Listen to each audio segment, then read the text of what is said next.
Okay, so we'll go straight into the agenda. Item 1, apologies. Do we have any apologies? No?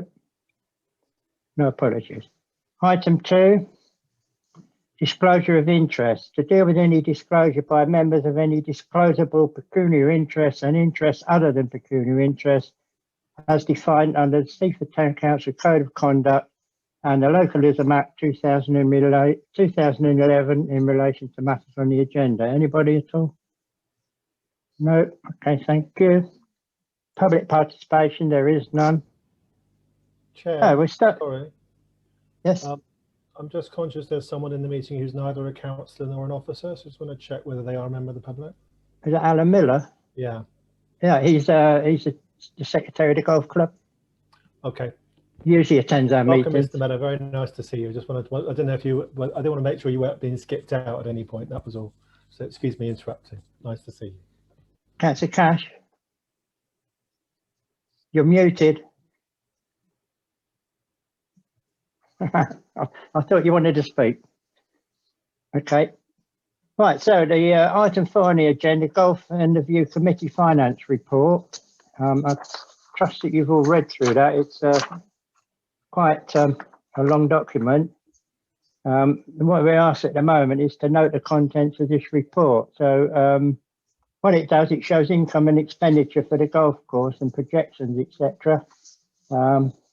And it's been, I think, quite well laid out by Karen. Karen can't join us this evening. She's on annual holiday. So have we got any questions about the finance report? None? Okay. Can we have somebody to propose that we note the contents? Just raise your hand. Councillor Cass, seconded. Councillor Rahuma Haider, thank you. Everybody in favour? Anybody against? Any abstentions? Okay, so we move on to the next item. Is item 5, the view update report.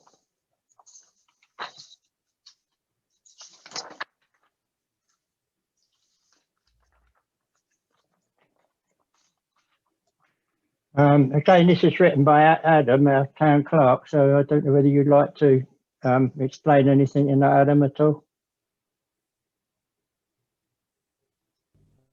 Sorry, Chair, I was just unmuting there. Right. Yeah, I mean, hopefully the report is reasonably self-explanatory and the councillors have had a chance to see it, but obviously very happy to take any questions or comments from the floor. Just to note, as it says in the report, we're putting in, we're asking for a very slight tweak to the delegated authority arrangements. As councillors will be aware, the government have announced their roadmap around COVID.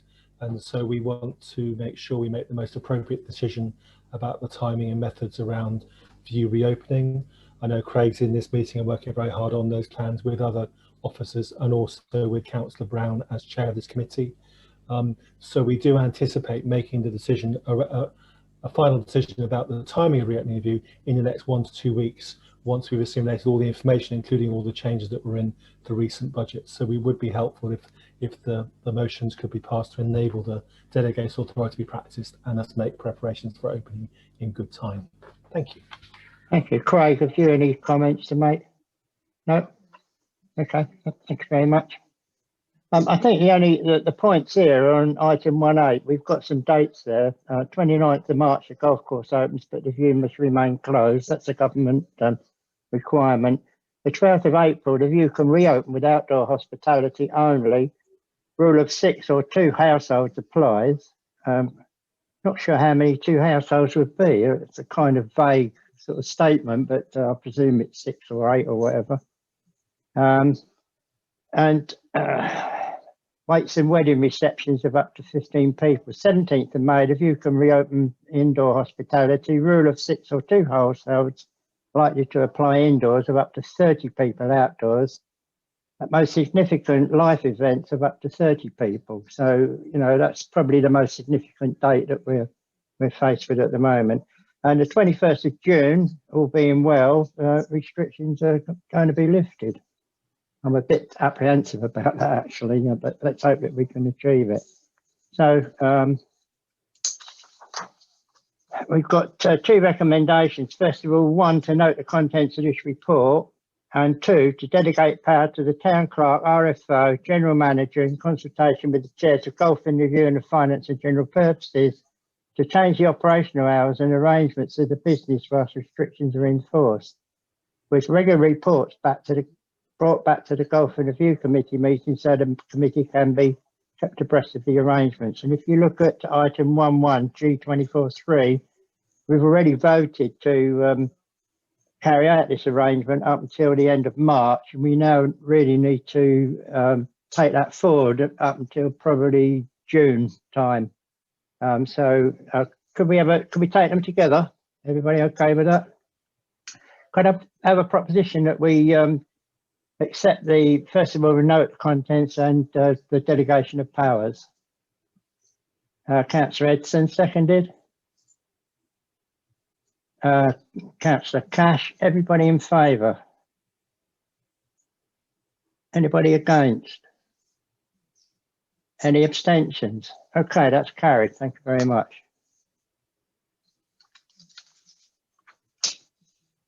We go on now to the Golf and Review, and the object of this is to note the contents of the report. Fraser.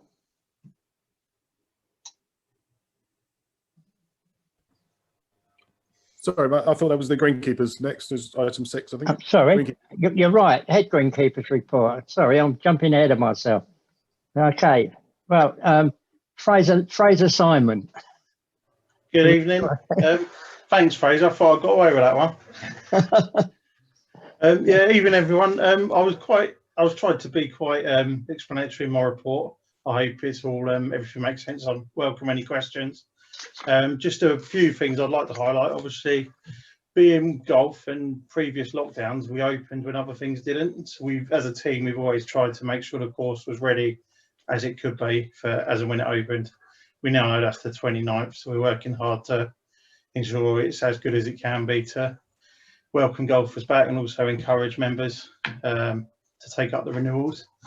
The machinery replacement program's in progress for financial year 21-22. We're currently looking at lease costs for the machine that we're going to replace. The irrigation works on the pump house is almost complete. The new pumps and the pump house are in and powered up. We're just waiting now for the go ahead to send the water out onto the course, which we'll generally do once we've had a reasonable period of no frosts, just to protect the system out on the course there. The replacement of staff we had back in November, the guy that we got has fitted in really well. He's really, really beneficial and really good member of the team now.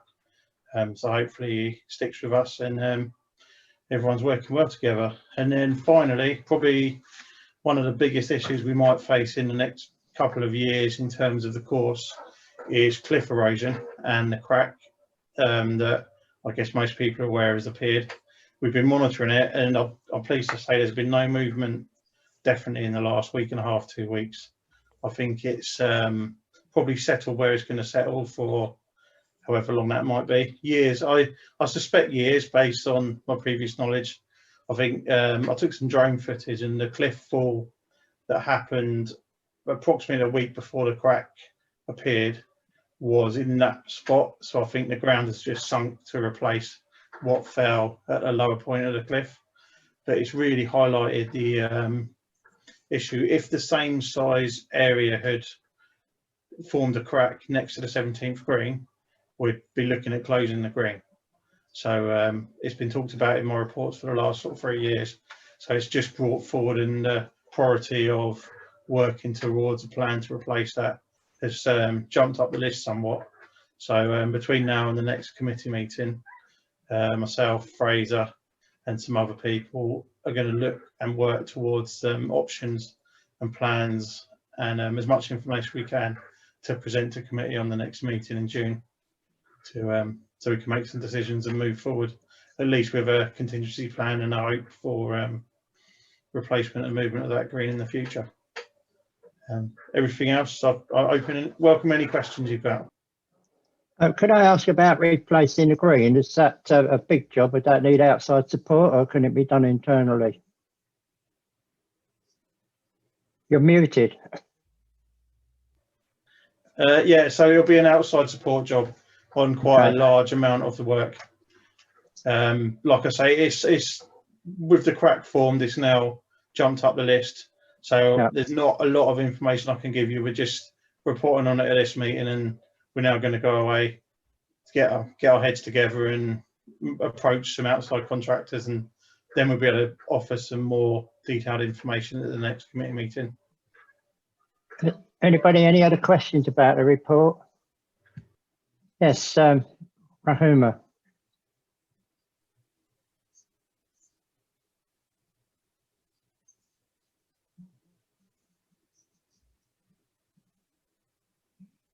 It's on the bottom line.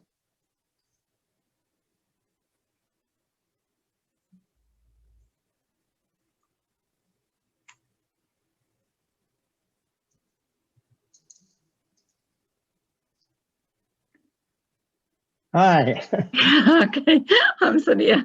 Yeah, good evening, everyone.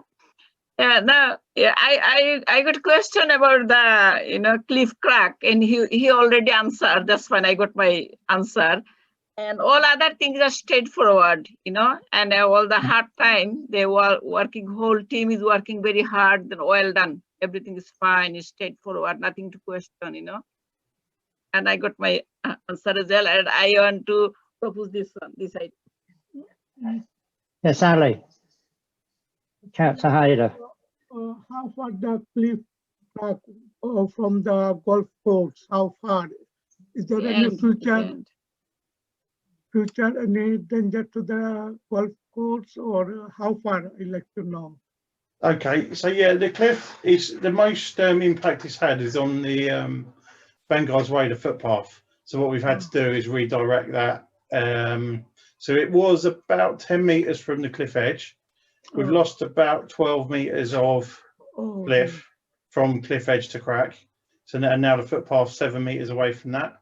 But in terms of the golf course, if there was a place that we could lose some, it was probably exactly where it was. So in terms of the game of golf and layout of the golf course, hasn't been affected at this time with the crack that we've got. All right, thank you very much. Thank you.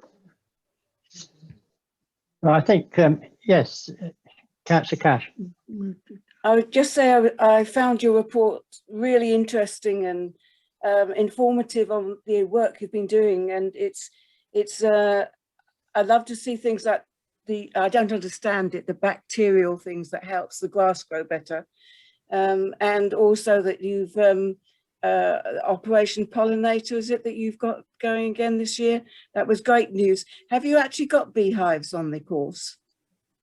We have. Well, when I say on the course, we've deemed it not responsible really to have them on the course where there's a lot of public access, but in the Greenkeepers depot, which is more secure, we've currently got 4 active hives and 2 more that are empty, ready to go. I think the beekeeper. Who manages those? So we've got an outside chap that approached us about a year ago, and then we finally came out with a plan and ensured he had all his insurances in place and things like that in place. So a guy called Paul, he's a Seaford guy. He's starting to get seriously into bees. He wants to make it a career in the future, but currently a hobby. He's got 4 hives elsewhere as well, but he's got 4 on site here, and they're all doing really well. They're sunny day like today, they all become very active, and they all seem to be really friendly, which is good for us as well. So. No, it's great work. Thank you. Okay, well, I think we should give a big vote of thanks to the Greenkeepers team for the marvellous job that they're doing up on the course. They're really keeping the thing going, and I know that Adam and Fraser both support that. Well done, chaps, and pass on the council's thanks to the rest of the team, please. Okay, now we get on to the right item 7. Professional golf report from Fraser. Yes, Councillor Edson. Have we noted? Oh no, sorry, you're right. Yeah, we should. What's up with me this evening? I'm not with it. Yeah, can we note that report number 6? Sorry about that. Everybody in favour?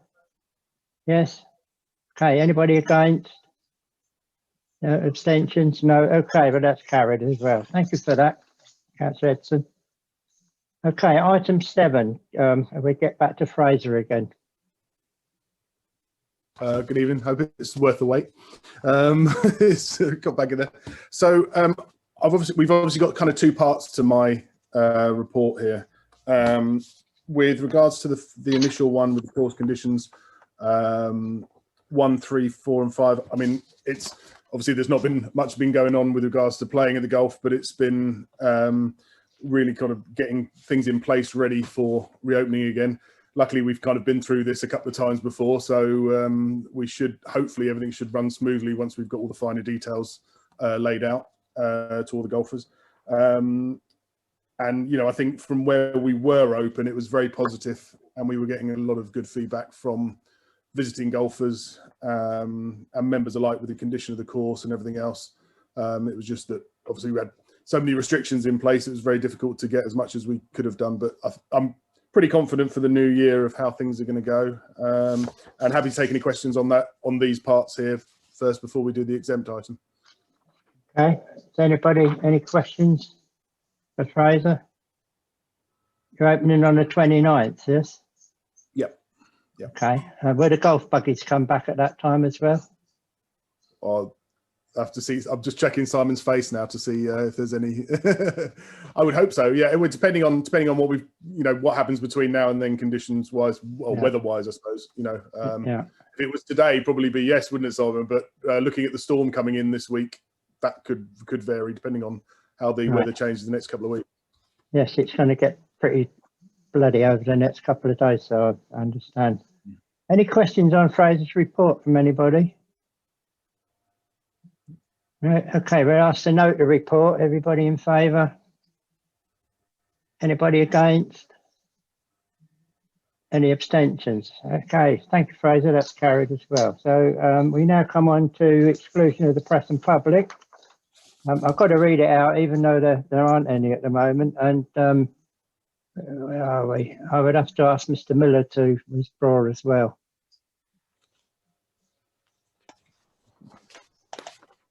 Yes, you. Sorry, I can't. Right. The chair will move in accordance with the Public Bodies Admission to Meetings Act 1960. The press and public be excluded for the remainder of the meeting, as the following item on the agenda concerns commercially sensitive details. Can you advise me, Adam, please? Does Mr. Miller need to leave as he's a member of this committee?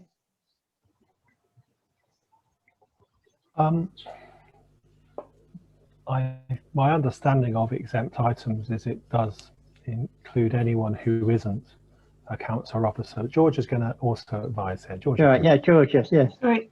Yeah, if I could, maybe just thinking back kind of historically, I know that Alan or golf club members would usually have stayed if it were exempt items about the golf club. So, I mean, I think my advice would be, given what's being discussed at the next item, that it would be relevant for Alan to be here. And it is, the committee is within its powers to exclude press and public, with the exception of certain people, so they can do that. That was my second thought. Thank you very much for that. Okay, so you're in, Alan. Thank you. Okay,